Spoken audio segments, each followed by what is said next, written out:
Do you crave better self-esteem and confidence, but struggle to silence your anxiety, fears, and insecurities?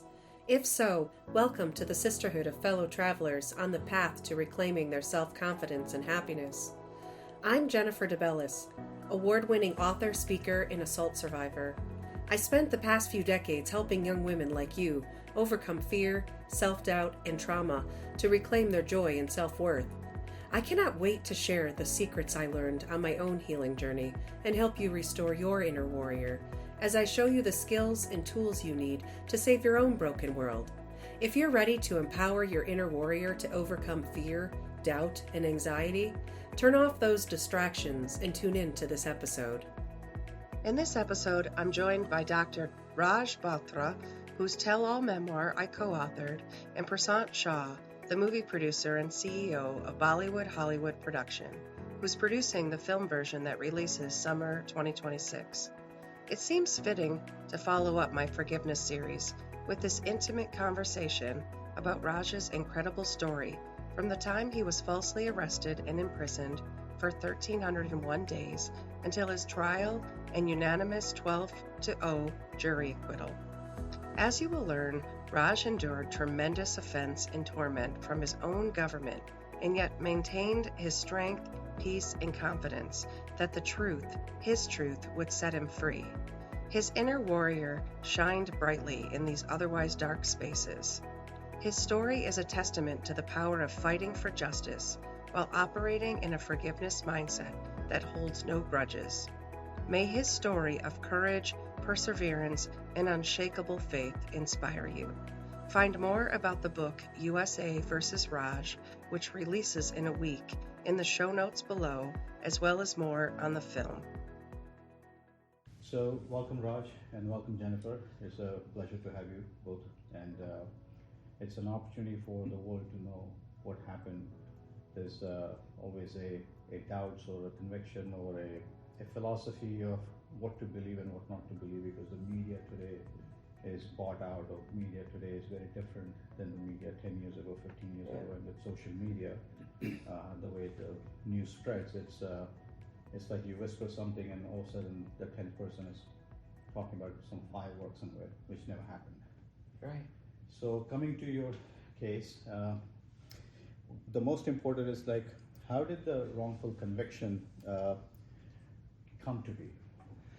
Thank you, Prashant, for doing this. This was all of a sudden.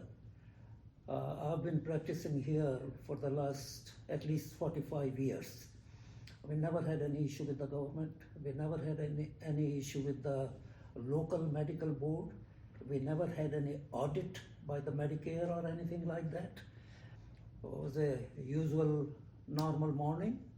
I got up at 4:30 in the morning. I got ready. And at about 5:15, I got out of my house and sat in my car and I started driving, getting out of my driveway. And as soon as I did that, I saw a few vehicles, one particularly blocking the road from my subdivision. Okay. And there were a few people came out of that vehicle. They were very strong-looking men with tattoos on their arm, and I had to stop my car. And I came out of the car and I said, "What's the matter? Is there any problem?" And they said, "Are you Dr. Rajendra Bothra?" I said, "Yes, I am. You are under arrest, and we have a warrant for you." And I was flabbergasted. Nothing like that has ever happened. So I asked them, "Can I know what is the reason for this sudden arrest?" And they said, "No, we can't tell you anything. We'll take you to the court and the judge will tell you what the charges are. We cannot discuss anything with you." I thought for a minute. I realized that there is no point in arguing with them. So I made a request that can I inform my wife and my daughter of this situation. So they brought me back to my garage door. I called from there to Penny, my wife, and I said, come out, we have a problem here. So she came out and she was shocked My daughter woke up, and she also came out, and she was already in tears, looking at what is going on, this thing. And then all these men were with you at your door? That at my door, Okay. at my door, not in my house. Right. But they didn't wait outside on the road. They came with you. They came on the driveway up to the garage door, and they did not come in the house. They did not search or anything like that. From that point of view, it was the regular procedure. So I talked to Penny and told them that nothing to worry about. I'll go to the court, and we'll be probably home in the morning. You get an attorney. Sonia was already crying, seeing all this kind of thing. And then they handcuffed me, asked me to put my arms around into the back, and they handcuffed me, and they told me to get into the back seat of the car. Then they started driving, and there were 3 other cars followed, which is FBI cars, and they took me to the Eastern District Court in downtown Detroit. Now, given this, given the situation, what happened, you get handcuffed, they take you off. What was the immediate impact on your family, your immediate family, Pummy and your wife and your daughter, Sonia? It was totally unbelievable to them that anything like that could happen. And how old was Sonia, your daughter? Sonia was at that time about 27. Okay. Yeah, she was about 27. And they could never imagine anything like that can happen. We have lived here in the same location. I worked in the same location for the last 40, 45, 50 years, and never had any issue of any kind with let alone the federal government, but any other authority. So they were shocked. So, and what was your experience being taken to the prison and taken into the court system, and for you to not know what is the reason? They would not tell you the reason. Even if you don't know the reason for 24 hours until they bring you in court, what was going through your mind at that point?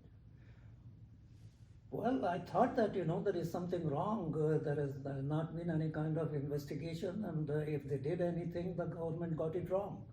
So I wasn't, I was concerned, but I was not that worried. I thought that I'll go to the court and there will be a bail, and then the process will go on, and we have never had any issue, and I will be home. It was, though, when the other doctors started showing up in the holding cell also, that things started to come together, and you said, oh, this has to do with the practice. Well, I thought that it will have to do with the practice, because a lot of things were going on about the medical pain centers because of the opioid crisis. But yeah, you are right that particularly when the same thing happened, Dr. Edu came, and then the other doctors showed up in the FBI cars because they raided their house.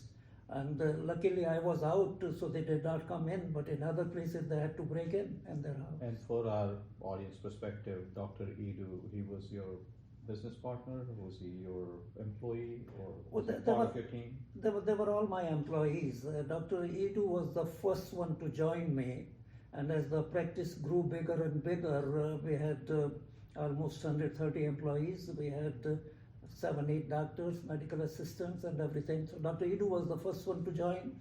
He was very good. He was board certified and a hard-working man. So let's go back a little. 130 employees to how many years ago was it that you started this practice? I understand that you worked for the hospital before, and you were a surgeon with the hospital, and then you detached and went into your private practice. What was the timeline from the time you started your private practice up to bringing it to 130 employees? Okay, let me give you a short history. I started out with general surgery practice. I was a trained general surgeon. I was trained in England 5 years, and then again here in Detroit for 3 years, so 8 years of training. And then I was board eligible, became board certified in surgery. Started at Holy Cross Hospital in Detroit, at St. John's Hospital in Warren. So these are the two hospitals I worked. I rose up in the rank pretty quickly, and almost my entire career I was in the leadership position. I was the surgical care chairman, I was chair of the department of the surgery, president of the medical staff, and I was very happy there, what I was doing it. At that time, about 1999 or 2000, the hospitals were taken over by many private equity firms. So no longer it was run by the Catholic nuns, and there was some compassion in the hospital. Nothing of that sort was there, and I saw it coming. Once the private equity comes in, I saw that it is going to be trouble. So I was looking for something in which I can practice entirely in my office with a ambulatory surgery center. The major surgeries cannot be done in there, so I changed my special to interventional pain management. I did the training again, I did the boards again, and started the pain center. And later on, ambulatory surgery center. It took me 15 years to establish this whole thing, and from 5 or 10 employees, we were 130 employees. And as I was told by FBI in the trial that it was for a single owner, this was the biggest interventional pain practice in America. So when you say 130 employees, so from the time you started private practice, knowing what's happening into the healthcare system with the hospital getting privatized, you decided to privatize your own self. And from that day until 130 employees, how many years was that it took you? Was it 10 years, 5 years? Well, I had the private practice before, I had my office, see the patient. Hospital we used as a place to do the major surgeries, because that cannot be set up in a private kind of setting. And that's what I was doing at that time. So I did have an office before. All I had to do is not to go to the hospital, and that was my main work, and it was my life. That's what I was trained for, that's what I wanted to be, and it was a long number of years of training. So, but I had to make a change, and I did make a change and grow up. Another 15 years it took me to have, another 15 years it took me to make that happen. And when the FBI said that you were the largest pain management center in the United States of America, an average doctor may have 2,000, 2,500, 1,500 patients. What was your patient capacity? I really did not know the number at that time, but it came out in the trial that we had over 25,000 medical charts. After they took the doctors away, they all went to my offices. We had 4 or 5 buildings in Warren, and they went there, and the girls were already there, some of them, because we start surgery at 7 o'clock in the morning. And they barged in the offices, told the nurses that cancel every surgery that you have, and they interviewed them. And they took away all the charts and everything and all the paperwork and all the files from the office. Isn't this fascinating that there are patients waiting to get surgery done, healthcare attention needed, and FBI comes in and just stops it, stops the whole practice. And I guess this must be within less than 1 hour, everything happens. It is unconscionable. I've never seen anything in the medical practice that you are going to hurt the patients. And not only hurt these patients, but the other 25,000 patients were left on the road without any medical care. Many of these people are on narcotic medications and different kind of thing, and they did not care what happens to them. So Jennifer, I understand you're writing the book along with Dr. Bothra, and also you're editing the book to make sure that it comes out from the audience perspective as a book and novel. And I understand you've written the story about your biopic. During this course of time, what has happened to you? That is correct. I thought about writing the book because, when I was in prison, I thought about writing it because I had no idea about the judicial system in America. Never had any brush with the judicial system, and I thought it should be reasonably fair. And what I saw was entirely a different thing. And that's what I wanted the people to be aware of, the common people, those who do not know about the judicial system in America. From this wrongful conviction or what happened to you, What is the lesson that one can learn from this, just as a normal medical practitioner? It could happen in any business. Doesn't have to be a physician. It can be a clothing brand company or a hair salon, or whoever it may be. But what lesson would you?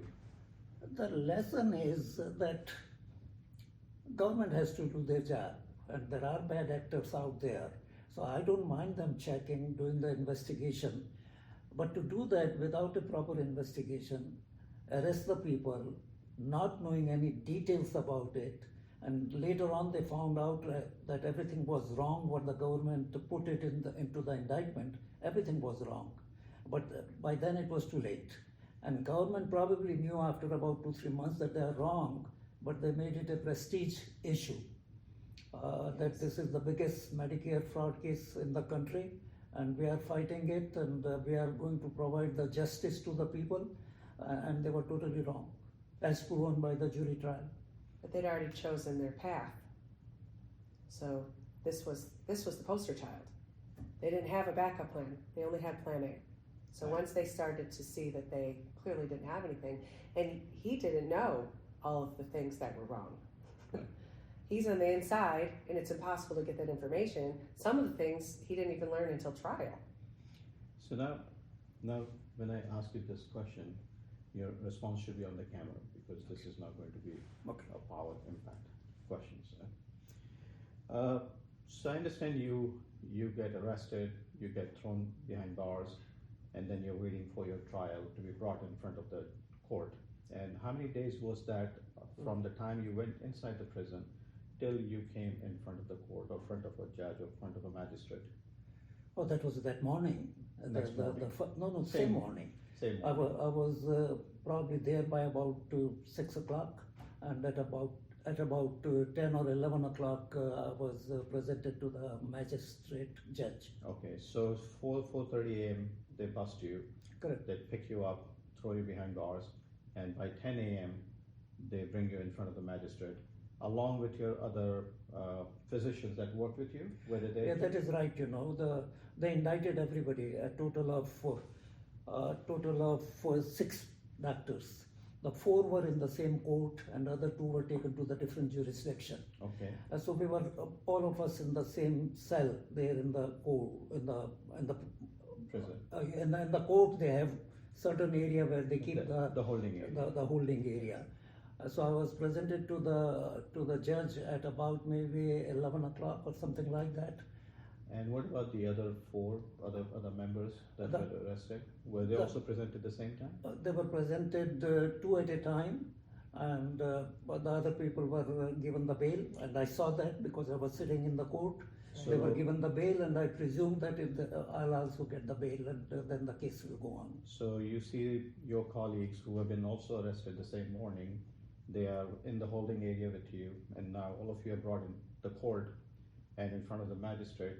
And before your chance comes in, you see your partners or your associates, they ask for bail and they're granted bail, and then they're gone. Correct. And did anybody plead guilty of anything? No, nobody pleaded guilty. Okay. And they were given they were given a time to come back in the court. Okay. And they were given a bail. Okay, so I assume you also got a bail? No, I did not get the bail, and that was the most surprising thing, because the indictment word by word is same for everybody. So all the 4 partners or the associates of yours had the same charges? Yes. Or same results, the reason why they were brought in, along with the same results for you why you were brought in, but they were let go on bail while your bail was denied. That is correct. And did you question why? Well, I did. Okay. And I told my attorney who was with me, and I said, you need to let them know that the charges are the same, and why the bail is being denied to me. And at that time I saw that the prosecutor went and whispered something to the judge, and the judge made up her mind and said that you are a flight risk, and we're going to keep you for 3 days. Flight risk, but did you ask them to take your passport or surrender your passport? Well, we already did. So how would you be a flight risk if you have given your passport? Private jet. They said you have access to a private jet. You have real estate in India. Yeah, but having real estate does not mean you're a flight risk. But anyway, so they put you. Well, that's the reason. They have to have some reason. That is the reason the court gave me. Okay. Wow. So now coming to you you're going back into the jail now because your bail is denied. Then what exactly happened while you're inside? Was it between you and your attorney? Did he tell you why or what will be the next thing to do or what will happen next? Yeah, they told me that you will be presented to the court in less than 3 days. You will be again presented to the court, there will be hearing, and you can present your case at that time. And Pami and Sonia, they were there in the court, and for them it was kind of unbearable to see me in that kind of condition. They have never seen like that, and they were basically crying and couldn't do anything. So when you get brought back after 3 days, then did you get the bail? No, I did not. Second time? No, second time I did not get, and we were prepared, and my attorney was prepared that what we're going to discuss, because I was told during that time that they can keep you for 3 days on 2 conditions, for 2 reasons. Yes. One thing, that either you are a flight risk or you are a danger to the society. That these are the 2 things that you can be kept in. Yes. And this same lady magistrate, she came in and without me or my attorney saying anything, she just said that you had written the prescription for narcotics, and I said that we practice in the international pain medicine. We do also the narcotics and other procedures. And she said, no, you are a danger to the society, bail is denied, and she left. Just without giving any chance to my attorney to speak. And she just left. She only said one sentence: you are a flight risk, danger to the society, and the bail is denied. So they put you back again? They took me back to the prison again. So in order and they told me that you will be presented in front of a federal judge. What were the number of charges against you? Number of charges? Yes. 54. So you had 54 counts. 54 counts. Correct. And each count, I understand, is how many terms, how many years of term of jail do you? It may be a little different, but most of it 20 years for each count. 20 years for in each prison count. for each count. So you could be gone for 1,000 years. That is correct. Okay. This is No, it's overwhelming. wow. So when the other members were let go with the same charges and their bail was accepted, but your bail was not accepted, did they ask you to plead guilty or take? No, they did not say anything at that time. All they said that the process will go on. You will be presented to the federal judge in next couple of weeks' time. And so I still have the hope that maybe another week or 2, and when I go to the judge, we will make our case, and they will give us the bail.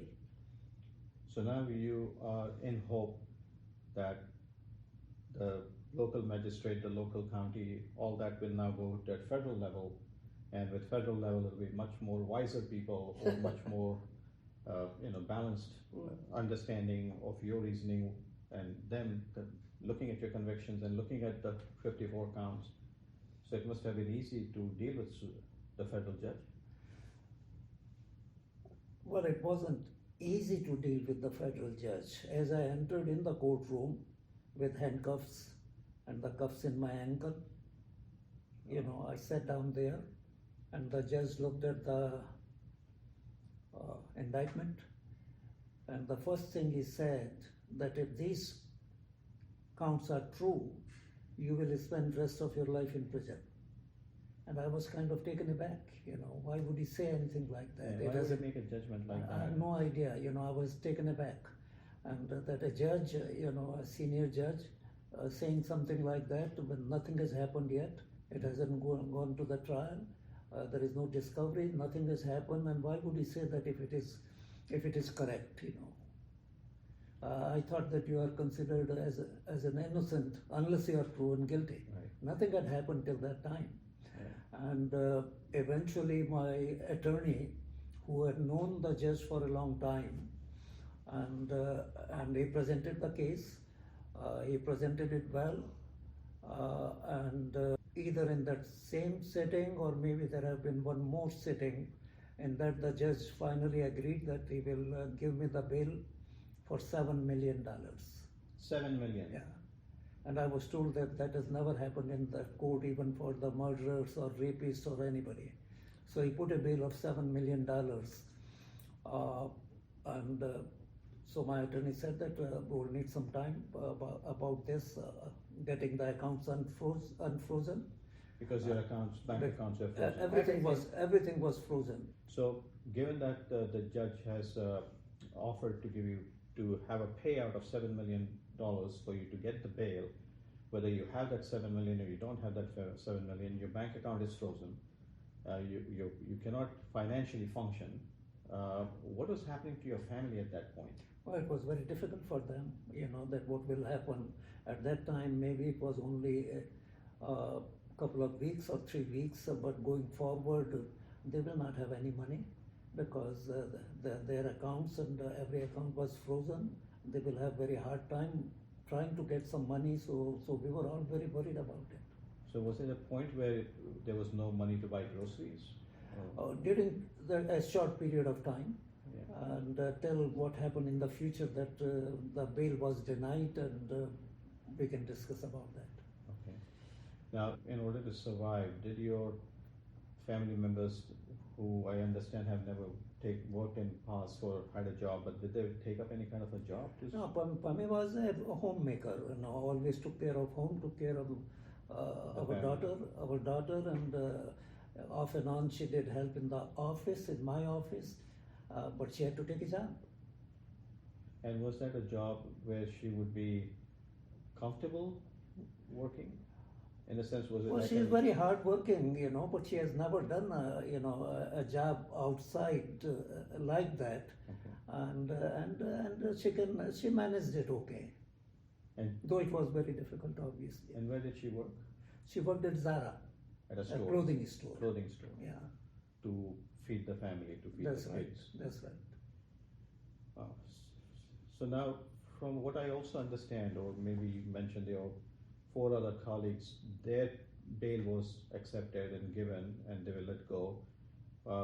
Were there anyone else who had any kind of a plea? There was no difference between their charges or my charges. They did not take any plea. I did not take. We did not come to that level in the court. That they asked us to whether you're going to take the plea or not. At that time. At that Or time, at correct. this stage, everybody was just establishing with their attorneys what to do.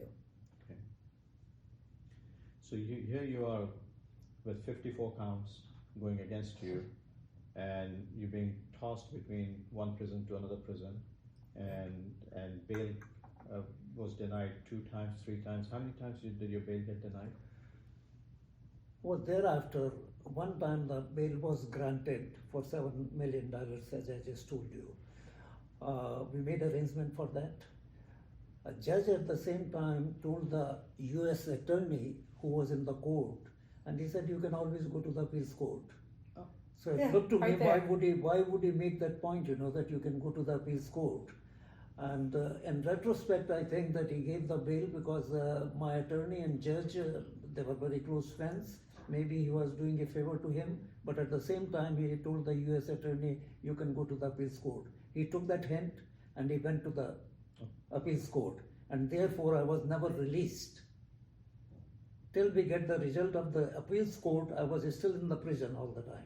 So even after you getting the bail granted and you're willing to pay, it still has to go through appeals court, and until the appeals court does not go through, you're still behind bars. That is correct. We signed the papers. I signed it for the bail and $7 million. I made arrangements for that.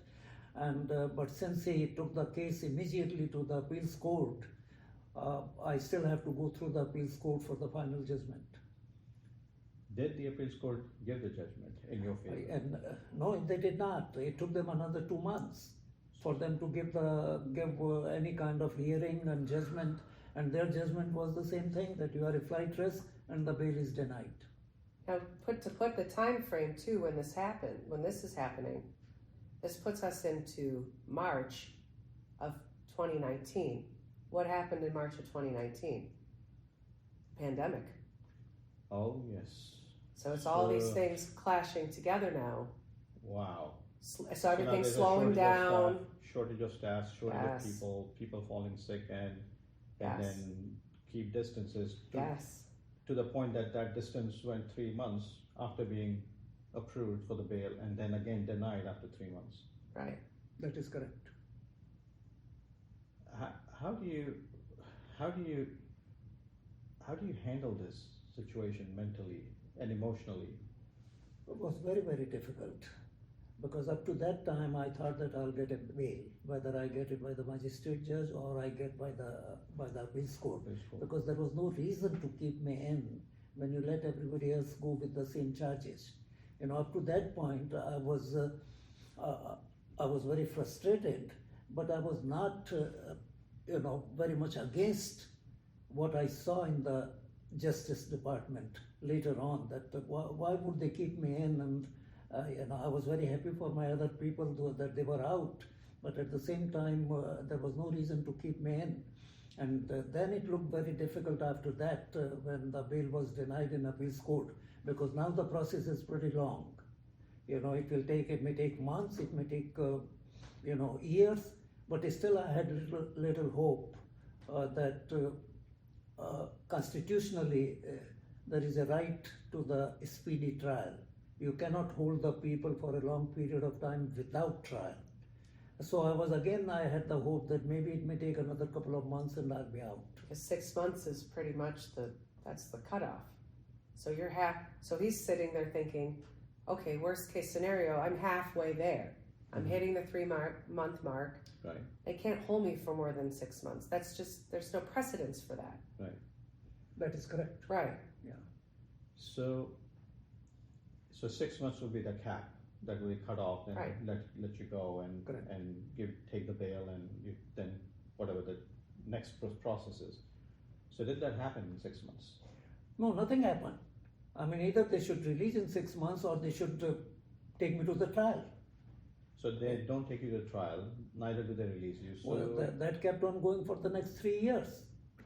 so now 3 you've years. gone from 3 months to 6 months to 3 years. You don't have a bail, you don't have a trial, and there is no appeal for you to expedite the process.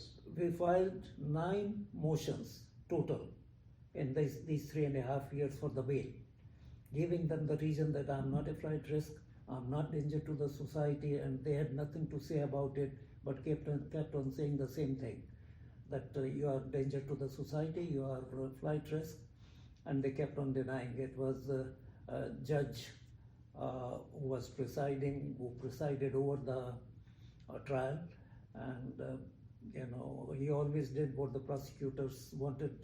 And then, wanted them to. yeah, the last 18 months that he was awaiting the official trial that actually happened in June of 2022, or it started in May, right? May. Right before Memorial Day.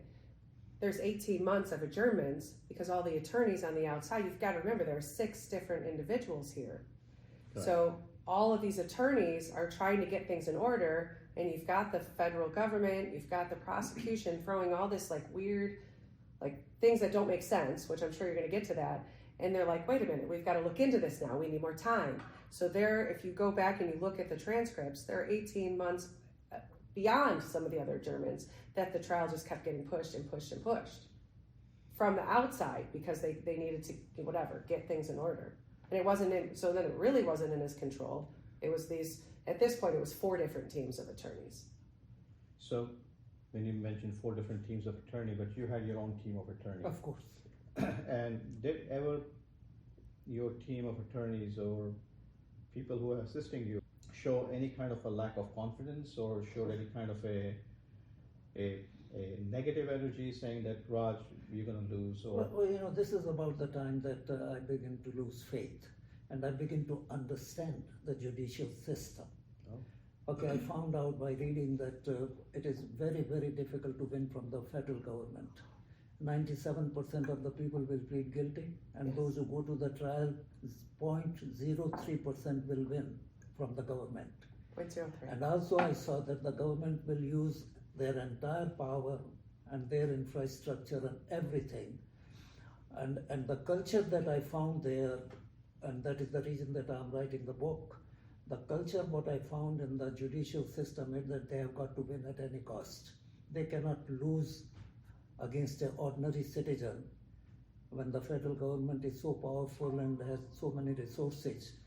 And that culture is right from the beginning to end, from the top to the bottom, is there, and they just have to win the case, right or wrong, fair or unfair, moral or immoral. They just have to win the case. They cannot lose a case to an ordinary citizen.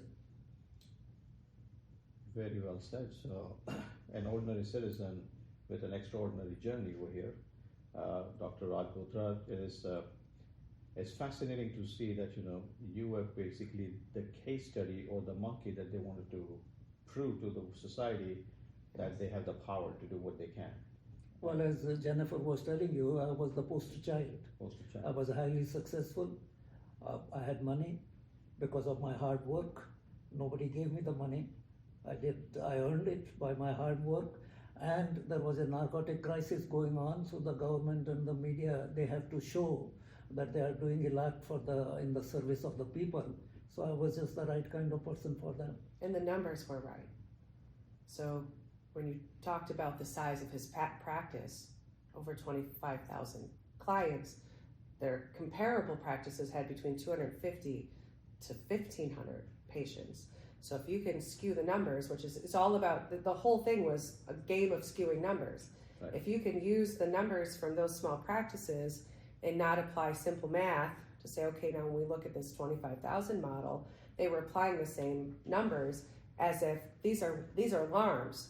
Look at how many more prescriptions they're doing. Look at how many more procedures they're doing, and they weren't using any type of statistics. Right, no statistical conversion. They were just, and they got the grand jury indictment based on these large, and this comes out in the book also in the trial, this large number of things, and it was just all a lie from the beginning, because no even halfway intelligent person, you have to believe that these people are intelligent, they're highly educated, they're highly trained by our own government, to not know those things. This is simple stuff. By then it was clear to me that if there is any relief for me, it will come from the jury. Yes. It will not come from the attorneys, my attorneys, or the government's attorneys, or even the judge. Yes. That was my feeling. Because this culture is so ingrained in it that they will find a way to get a conviction. Before you mentioned that nobody gave you money, it's all your hard work, and I also see right behind you there's Mother Teresa that you've worked with, and you've done for the Mother Teresa Foundation. You've also worked with Pope, and you've done a lot of charity work and institutional charities, as well as local charities, whether it's political fundraising, whether it is supporting the government, supporting the elections, supporting the economy, and so forth. Did all this ever come into the judge's mind, all the good deeds and work you have done, or they just didn't even pay attention to all this? Well, I was lucky in the sense that after I started my practice, and when I was able to do something, and always wanted to be a part of American system, always wanted to do something back in India. The two countries that I loved very much, and the two countries that gave me so much. So when I was able to do that, I did that. I went to India 1 month a year, that is my vacation time for 20 years. I was in the awareness campaign, starting from the drug abuse, then HIV/AIDS, then smoking, and then alcoholism. On that basis, the President of India awarded me the highest civilian honor of the country. Here in America, I was running a charitable foundation for the hospitals in India. I worked on the political side. I raised money for many candidates. I worked with them philosophically, with the Republican Party here locally in Michigan and nationally in all the elections. Including with the Bush family and... I worked for Ronald Reagan when I came here. I always admired him. And after he became president and George H.W. Bush, the senior one, became president, I was honored that George W. Bush came to my house, and we had Indian population, American people meeting with him, and then the junior Bush. So I worked all these people for last 30 years. So on one hand, you're supporting the charity foundations, you're supporting the government, you're being the loyal citizen, you're doing everything in the capacity to give the nation, whether it's India, whether it's America, your contribution and part of your proceeds all into the contribution as a good gesture. Did it ever feel a pinch in your heart that the system that you have been so generous with, the system is not listening to you or not respecting the value that you have, and forcefully denying 9 bails, denying every request you have, your bank accounts are frozen? Did you feel there was some kind of an injustice that was happening with you? Well, not in the beginning. I was doing this work because I had a debt to pay to India, because I was educated there, and they took care of me, sending me to the college. When I came here, I got my training here. I got my training in England, and I was very grateful. When you said debt, it was more of a moral debt, not financial debt. That is correct. Nothing financial in it, but yeah. It's a moral debt. Moral debt that I had to pay. So I wanted to do whatever I can do. I was fortunate to work with Mother Teresa for 15-20 years in India, and I adopted a little girl from her orphanage, Which is Sonia.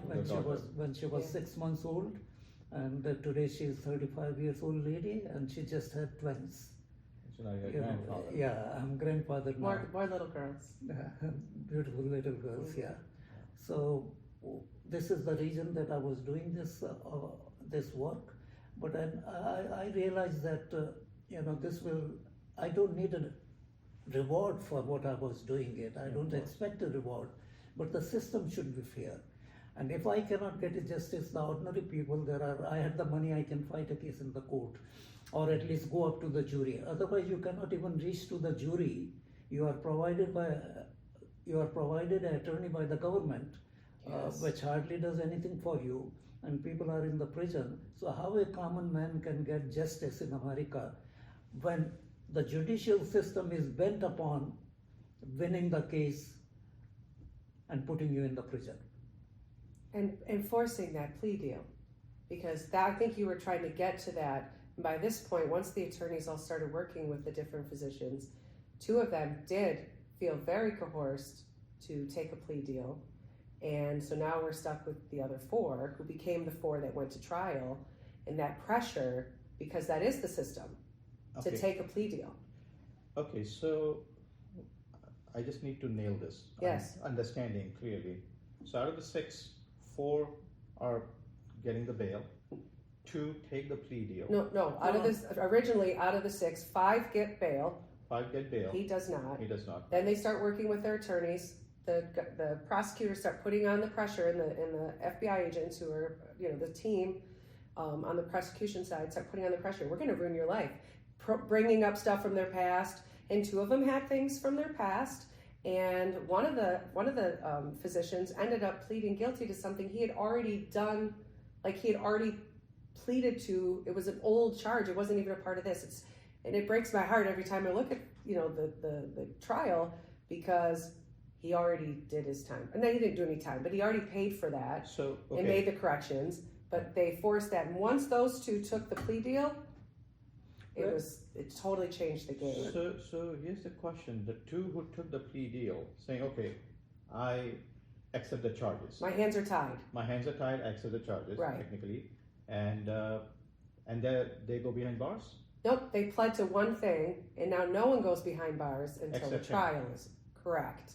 So the 2 who took the plea deal Yes, agreed that, okay, I'm at fault. for something, some For little whatever tiny thing, right? Whatever reason, I'm Right. at fault, but I'm let go. And Well, the other guys let go. They're Out of the 6, 2 are let Yes. go. 3 are on bail. mhm, 1 is still behind bars. correct. So the 2 who said, "I'm guilty," they're gone. Never spent a day behind bars. They Never. didn't spend, Correct. So Correct. my point is that out of 6 people, 2 take the plea, admit to a fault, Something, right? and they never have gone to the prison, not even a day. No, The other 3 have gotten the bail, so they're out home right. doing what they need to do. One man with the same charges, all 6 have. He's the only one. He's Right. the only one behind bars. And spoiler For alert, 3.5 years. for 1,301 days. That's how many days he spent behind prison before the end of the trial. 1,301 days. 1,301 days. Yes. Well, I think you asked the right question. The people, those who pled guilty, admitting they are guilty of the crime. Whether they were or not, that's a different thing, because there was a pressure on them from the attorneys, from the judge, and from the family and the financial situation. There are a number of reasons. And not only that, when they plead guilty, their sentence will be reduced depending on the judge, of course. At the same time, they make them speak against the fellow Right. defendants. So So they're testifying against them. They made them speak against us, those who are still there, and forced to do that, because that's the only way they can get some leniency from the judge. This is how this plea system works. It is a terrible thing, and the judges, the attorneys, and your own attorneys would want you to take the plea and be over with it. And the same thing happened in my case. They forced me. I said, I'm never going to take the plea. I did not do anything wrong. They said, you will die in the prison. I said, so wait, I'll die in the prison, but I'm never going to take the plea. Their plan was that we can force them to take the plea. If we keep him in the prison for that length of time, he will be broken and they will take the plea and we will declare a victory. Or he'll die in there. When I refused to do that, they went to my wife and to my daughter and had my daughter write a letter to me, who always opposed that, never take a plea, and she's the only person who encouraged me that you continue to fight. They went to my daughter, scared her to death that he will die in the prison, he will never come home, give a letter and ask your dad to plead guilty, because you are the person who can convince him, otherwise he will never do that. Be reasonable. And did she write that letter to you? But she did, because she was scared to death. Forced. She was scared to death. She wrote a letter, gave it to my attorney, and that letter, I put it in the book, that letter, and she did, and I knew that she did not want to do it, but she was scared. And these people forced her to do that. So it was a mindful tactics that they played, or Right. And these were at this point, this is the attorneys now, because this is right before trial started. So this letter that came from Sonia was right before the trial. And it was like all these last ditch, and I mean, looking back at it, I get what the attorneys are trying to do. They're saying, look, Raj, there's 0.1 or 0.03% chance we're going to win. We're good. We know what we're doing. We're prepared. But there's still this very small margin that we can win. So let's see what they're going to offer you, because we just want to get you out of there. We want to get you, right? He's approaching his 80th birthday. We just want to get you out of there so you can enjoy the rest of your life and with your loved ones. And so, they're looking at it they're just trying to be practical in the logistics of this. They know how this system works. Meanwhile, there's 99.007% that you'll not win. Well, no, 97% get pressured to plea bargain. Okay. They take the deal. And the interesting thing about a plea bargain is in the language that you're signing a contract. You're signing saying, I am guilty. And so it's kind of really, it's so backward, because so many people who aren't guilty say they're lying, saying I'm guilty of this thing just because they're like, you're going to ruin my life. You're frustrated. They're trying to avoid the headlines, and this thing was unavoidable. The headlines and the narrative that the prosecution and the FBI agents created with all the mass media locally is a farce. And so they had all these headlines and all these articles that were false information, inflated numbers. That narrative was out there for this 3.5 years, and these doctors are panicking, and the attorneys representing them are panicking. How are you going to get a jury that isn't somehow tarnished? No one is, at this point, of your local peers in the local area, who's not going to have heard about this? It's one of the biggest opioid cases in the history of the U.S. That was the headlines. This is big. And Medicare fraud. I was trying to think, what was the other thing? And the Medicare fraud, which was all bogus, drummed up stuff. But if they could frame their narrative a specific way, it was like all of these little baby steps. How do you stand a chance? And so not to say that you're not going to find a jury, but this is all the pressure that's behind the scenes. Who's not going to, right? Who's not going to refer to this story? Good luck, even with a jury winning against us. So, well, in retrospect, Prashant, looking back, now I can come to some conclusions. mm-hmm. One thing, it was a very big case for the government. Yes. They wanted to make some headlines. Then they thought that we can always get a plea deal because they will not be able to go through it. And that's what happened to the two people. When I totally refused, which they did not expect, they thought that I'll plead guilty. If I plead guilty, I was the boss there, other people were employees. Everybody else will have to plead Fall in guilty line. and government will win. But after 3 years, they realized that I'm never going to take a plea. I said, I come from an old country where we can die, but we don't do this kind of thing. So you won't bow your head? Yeah, I will never do that. And even if they tried through my daughter and my wife, they finally realized that he's not going to take the plea deal. So therefore, they had to arrange the trial. So thereafter, the trial came, and even then, they transferred me to another prison after 2.5 years being in one place, in a new prison. One day after the trial, without my legal papers, without anything for me to prepare, and a new place. And it was such a horrible time, the 7 weeks. And my attorney says they transferred you because they were hoping you will die and they can declare victory. It came to that level. Mm-hmm. Wow. So the FBI, who was at your front yard, and the FBI who gave their statement against you to the court, was that officer ever brought to the stand? He never took the stand. These people are supposed to be there. Oh, and we kept on saying, my attorney kept on saying, other attorneys kept on saying, where is he? And he never took the stand. 2 of them did. So there Two other did, not right. the main one. There were two gentlemen who were kind of like behind the scenes from the beginning, from the indictment. They were studying the practice for 5 years. Just to put that in perspective, they were studying the practice for 5 years. Never ran. I mean, there's so much protocol that you do to audit these doctors. They expect audits. They just happen all the time. And these audits, some of them can be run in 30 to 60 seconds. Just to put it in perspective. Like, right? How much can you accomplish in 36 seconds? They can do an audit to check for, in kind of a blind study way, to check for bad prescription or bad procedure, anything. They can check for anything. These things are in place for that reason. And so these 2 guys were working together for 5 years prior to that. They bring in this third person who's the head of narcotics for the state of Michigan. So she's kind of overseeing things because she's instrumental in getting the grand jury indictment. And these 3, for lack of better words, clowns, are all moving together, working together. And then as it progresses to trial, only one of the guys from the original 5-year surveillance comes. The other one is, and that's not heard of. You don't not come take the stand. And who's to say? Did he have a change of heart? Was he all like, at what point did he say, I think we have the wrong person, I think we have the wrong information? We'll never know.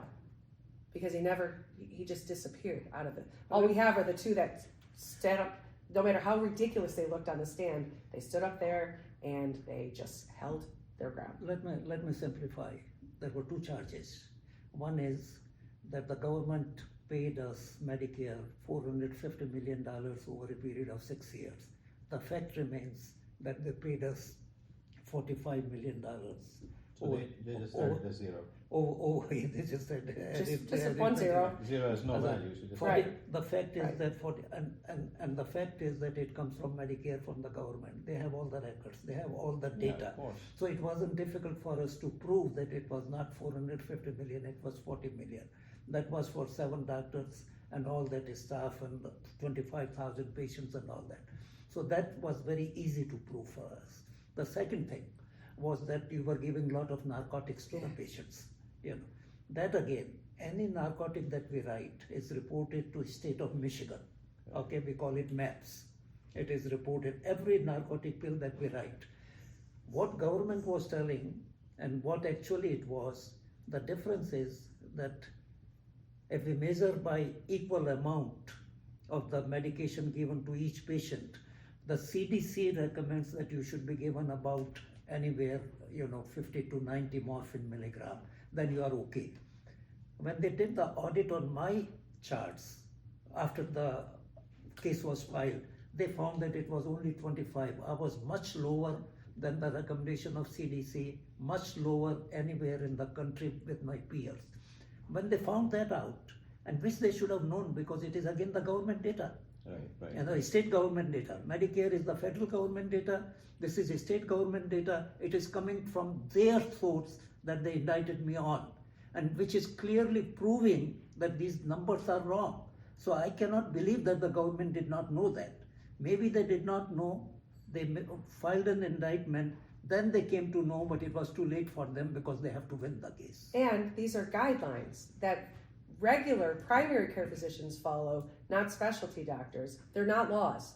And even the judge sometimes got confused when he was moderating this case, and the prosecutors kept getting confused because it was as if they broke laws, and these are guidelines.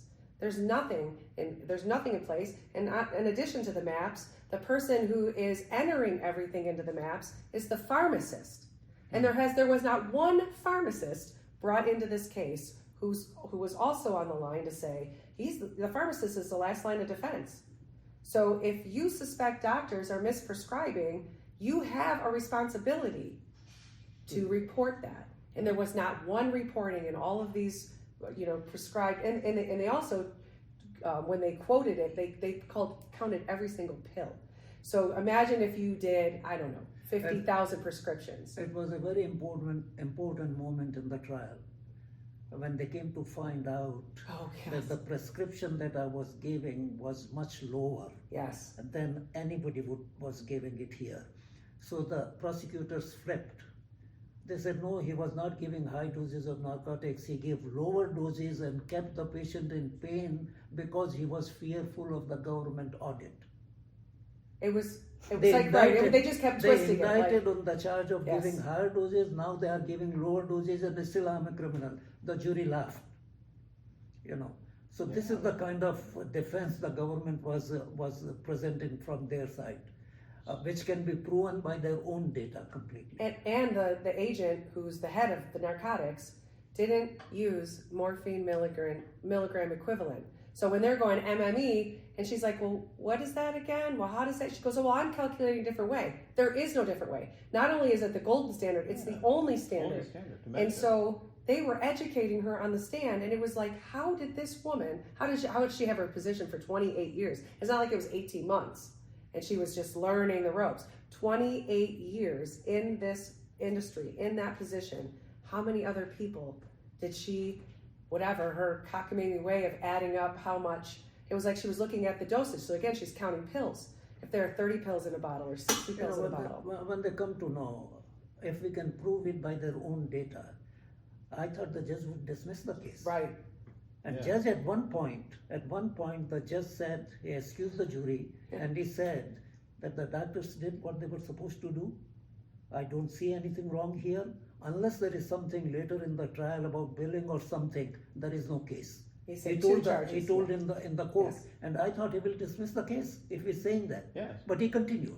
He said to the jury, and I'm so glad that the clerk kept that in there, because that didn't have to be a part of the transcripts. So when I saw that, I was like, oh, this is a little nugget, because they had an undercover operative who they were paying thousands of dollars to, and he was a druggie, and he was a hot mess on the stand.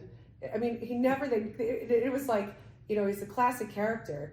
And he didn't even let all the attorneys. He let one attorney open up with him to start the cross-examination after the prosecutor opened up. And then it was like the end of the day for that day. And he said he dismissed the jury. He just cleaned out the court, and he said, counsel, stay behind.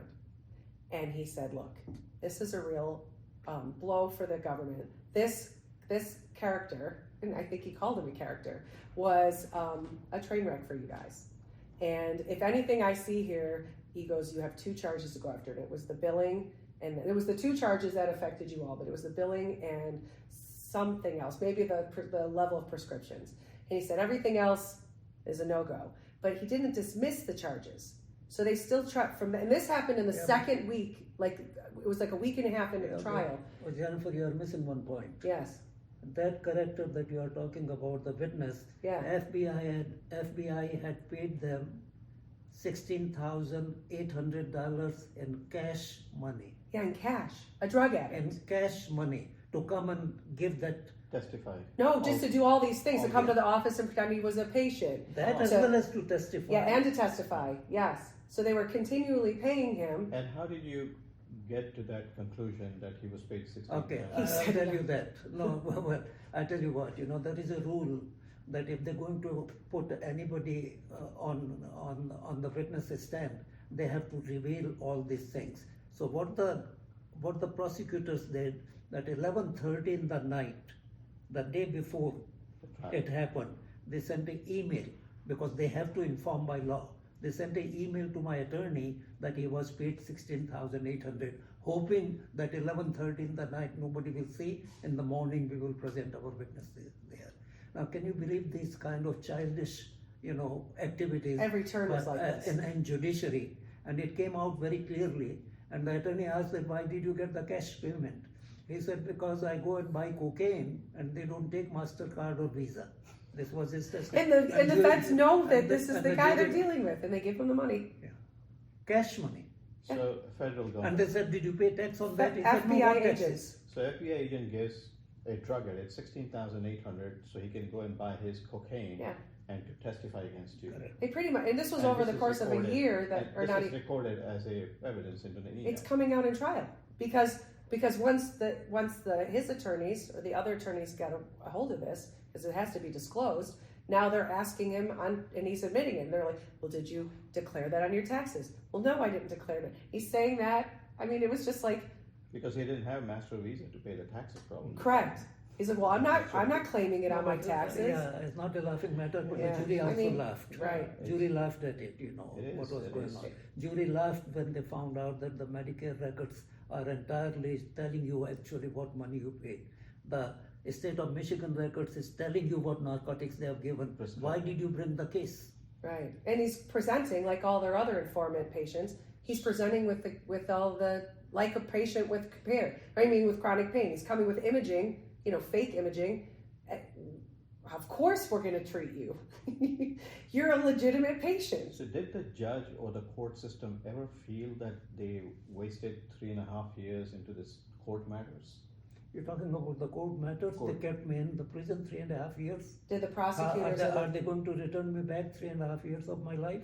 Well, that's and as you were telling that the people, those who were pled guilty, they did not spend a day in the prison, and I did not plead guilty. I fought it out. I won by the jury in a jury trial, all 54 counts, all 12-0, and then I spent 3.5 years in prison. How do you justify it? How anyone can justify it? Absolutely not. They didn't even concede. There's no absolute. There should be a payback, but again, we are not going to get into that. But there is no payback. Yeah, there is no payback. There's no time. Taking away 3.5 years of my life, depriving my wife and my daughter, and there is no payback. Yeah, and you, on my personal conversation with you, you have been saying that you're not even. You feel that you're 50% not the same anymore, because mentally, and the physical injury that you had in the prison. I fell in the prison. I had cerebral concussion and all these things that happened. Yeah. I'm not half the person what I was before. Yeah. So that you're 100% taken away, and the time. No, system can go wrong. I can accept that. I was in leadership position all my life, but when you come to know, you change the course. But the government came to know, either they knew in the beginning or they came to know within 3 months. So that there is no reason that they did not know. Right. But at that time they made it a prestige issue, which is very wrong in the judiciary, if there is anything like that. And the other system which is very wrong is the grand jury system. Grand jury system is only here in America and one more country, Denmark somewhere, in which the prosecutor can collect the data, go to a judge, and they select a jury there also of 26 people. But we are not there. I didn't even know that there is any charge being filed. The defense is not there. Defense's attorney is not there. They don't even know. And prosecutor can go and present whatever findings they had about the drugs and what we are talking and the amount of money Medicare paid, everything was false. They present it there and get indictment. Once they get an indictment from a judge, the US attorney decides whether to go ahead with it or not. Then the US attorney can go ahead, and that's what they did. And the case starts, and you can put somebody in prison for 3.5 years. That's absurd. Innocent. And think about the types of work you were talking about earlier. Everything he had done over those 50 years to give back to both countries were all anti-drug abuse, anti-alcohol abuse, HIV and AIDS awareness, all of these different things, working in orphanages, all of them. How can you look at this person and say, that's our guy? Like he's gonna live like a phony for 50 years doing all of these things, working with all the prime ministers and the presidents in India too, making films, educational films that got circulated all over the schools there, all of these things. So here's this person who's premeditating 50 years to set a whole paper trail, an invisible trail, to only be the guy who's like, he's a phony. No one puts that much, you're saying his whole life was a lie leading up to this. You can't look at him and say, I think we might have the wrong person. Well, the bizarre part is that one morning the entire business of 50 years shuts down. Yes. And then how do you jump back after 3.5 years of gap? And one day you have all the surgeries that were positioned for on that day and coming weeks and coming months, they're all canceled. Now all those patients are stranded.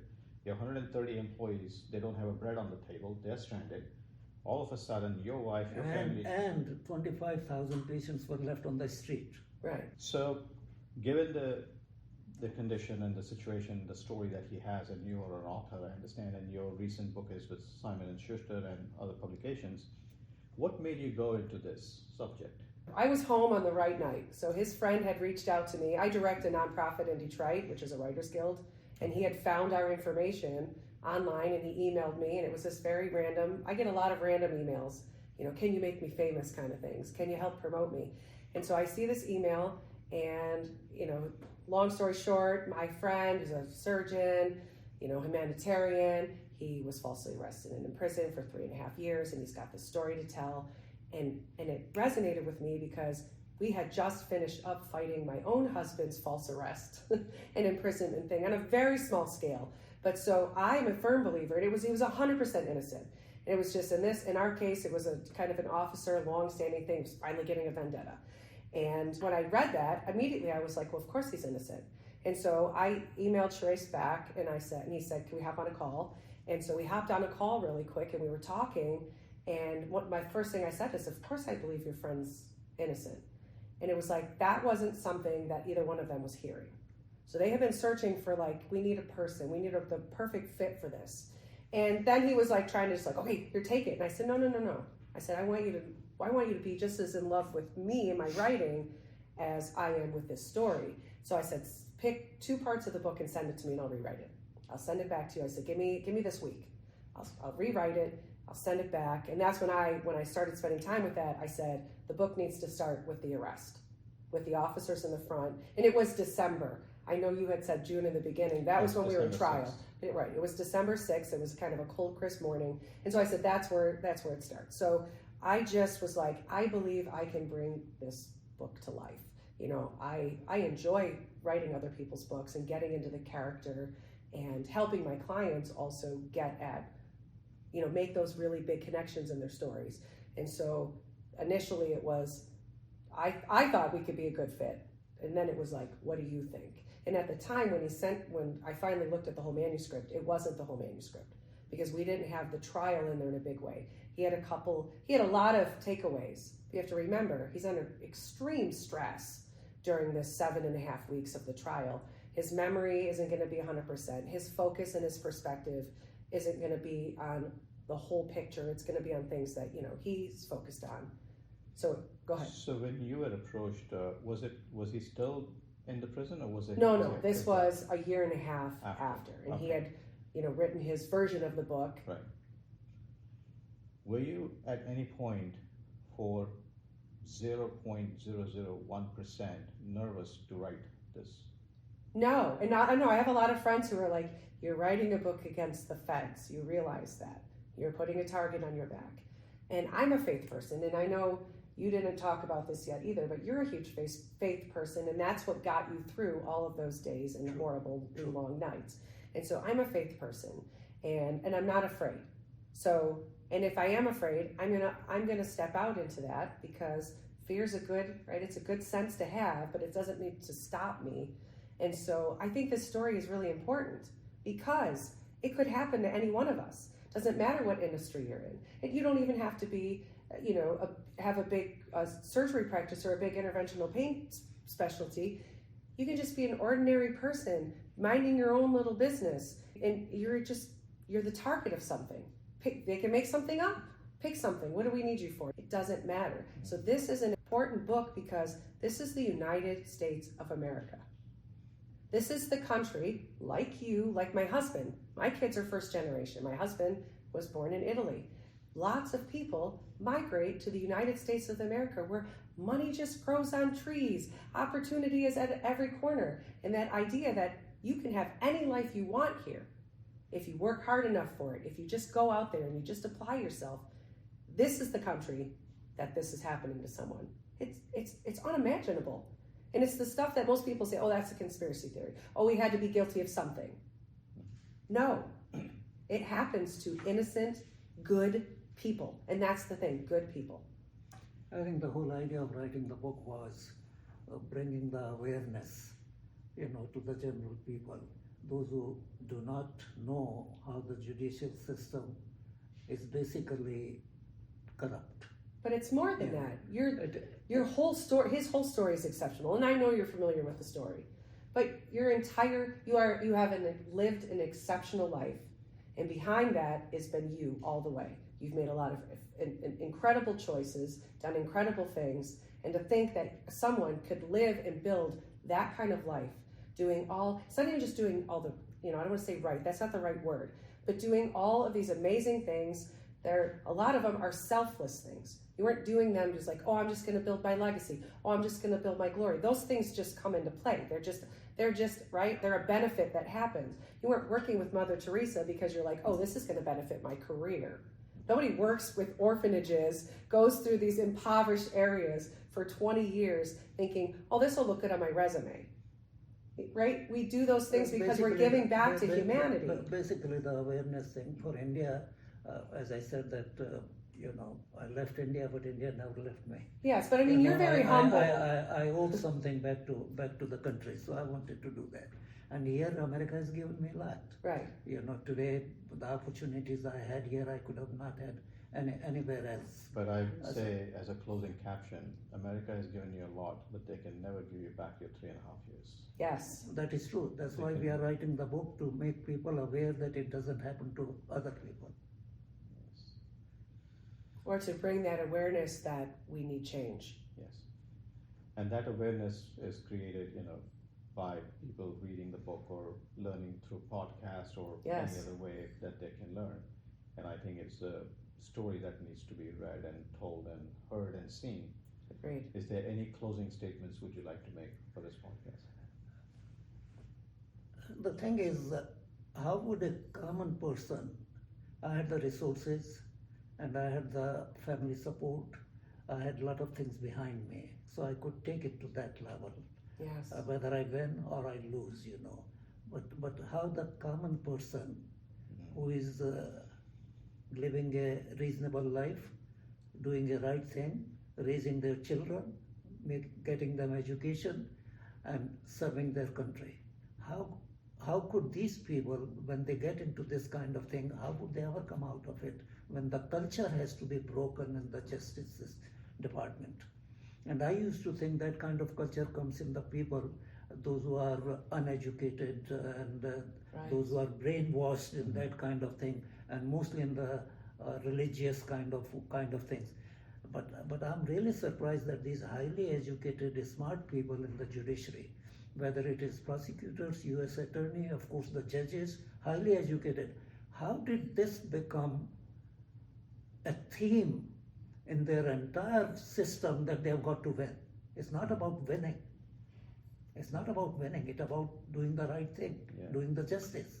And I don't know where they went wrong and came to this place, and how will they go back from there and just serve the people and do the right kind of thing. Well, it's a corrupt system, and they're the authorities in this corrupt system, and they are never going to relinquish that level of power and control. So the common man, it comes back to the common man. It's the people, we the people, have to kind of rise up against that. We have to petition for those things. We have to show up in a bigger way.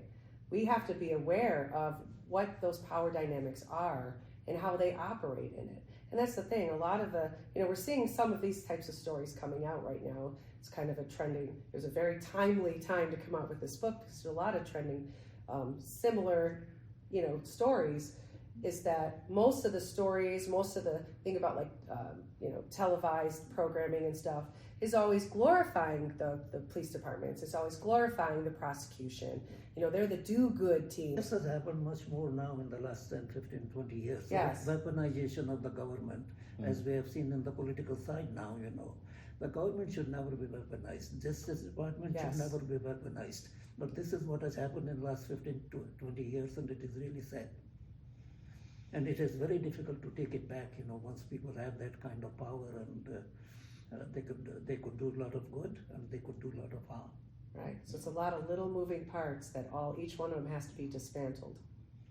Yeah, I hear what you're saying. They have to do a lot of good and less of a harm, but it seems that less of a harm in their mind is 3.5 years of somebody's life, or somebody who could be gone for the rest of their lives behind and have no mercy to it. Right, because not everybody survives. And rightfully you said that you had resources, but what about the guy who wouldn't have a resource? Or what about the average family? But that's where we need to take the message. Yes, and absolutely. Hopefully the book and hopefully the film that you are planning on it will take that message out. And this is something that you cannot change it in months or years. It will take decades to come back to some kind of semblance of normalcy if we keep on it and keep on working on these kind of things. Well, I'm sure the book is about 350 pages or so. Yes. There's a lot more to know than our 60-minute show. Okay, we look forward to your book and look forward to your reading, and I'm sure our audience is going to be not overwhelmed, but it'll be a interesting shock to see how a judicial system can frame a person with FBI involved and put you behind bars and have 9 bails denied, and people who say that I'm guilty, they don't go behind bars, but the guy who says I'm not guilty serves 3.5 years and does not get a pardon until it's the jury who decides the final fate. And it's not the judge, it's not the court, but it's the jury. 12 people who are not from the only thing fair in the judicial system, in my opinion, and what I experienced in 3.5 years, is jury. These 12 common men and women, they do their job, they take their responsibility, they have no interest one side or another, and they have no interest in the power. This is the only group of people, those who are fair. Nothing else in judiciary that I saw. They're the only ones who don't whether work it was prison, whether it was administrative side in terms of the prosecutors and attorney, and dare I say the judge, nothing that I found which was fair, except the jury. The only people who don't work for the government. I'm sure when your case was pardoned as or found not guilty by the jury, all 12 jurors on all 54 counts, at least the judge and the system was kind enough for you to walk up to the juror and thank them and handshake with them. No, I didn't get that. I was looking forward to it. No. I didn't get that opportunity because judge, after announcing, he said 54 times, he said not guilty. And then he said Dr. Raj Bothra is free to go. And he told the jury that you are excused. So he got the jury out before I had the opportunity to talk to any one of them and thank them. And I wanted to thank the judge and other people too. Whether I agreed with them or not agreed with them, that's a different thing. And he was stressed to give the verdict. When he read the paper that the foreman gave, he was beet red. And it took him a good 30 seconds. And that 30 seconds feels like eternity because he's reading it and he couldn't find his voice. He was so sure, even the judge sitting there for 7.5 weeks was so sure that something was going to go, that something was going to stick. And he had to read this verdict that shocked him. And then the prosecutor and the FBI agent who was there after the whole courtroom cleared out, because one of the attorneys went back in for his umbrella, sees the two of them and they're leaned over the jury box. He said if they had a heart, they would be crying and consoling each other, but they were just literally like baffled that they had lost the case. Like they couldn't believe that they had lost the case, and not because was the biggest, justice was actually finally served. Which they claim to be the biggest fraud case in history of America. Right. Biggest fraud case in history of America. That's what the FBI and the government is going after you. It actually was the biggest fraud case on their end. On their end, and put you 3.5 years behind, but do not even give you 3.5 minutes to thank and acknowledge. Right. Right. But hopefully once the book comes out, he'll have opportunities to cross paths with people who were involved in it, whether it's the jury or people who just were behind the scenes, and to say, I am so glad for this outcome. And I'm so glad that you're giving voice to this. I know that will happen. It happens. Well, thank you for this, and sorry to see. Thank you. But we look forward to the book and reading the book, and we look forward to the. Thank you, Prashant. Yes, thank you very much for putting this together. Thank you, Jennifer. Well, girl, I hope you enjoyed today's episode. If so, don't forget to follow my channel and share it with girlfriends who also want to restore their self-worth and confidence. Also, if this podcast inspired you, consider leaving a 5-star written review on Apple Podcasts. And as you go through your day, may your empowered spirit, heart, and mind guide you. Catch new episodes every Friday. Ciao.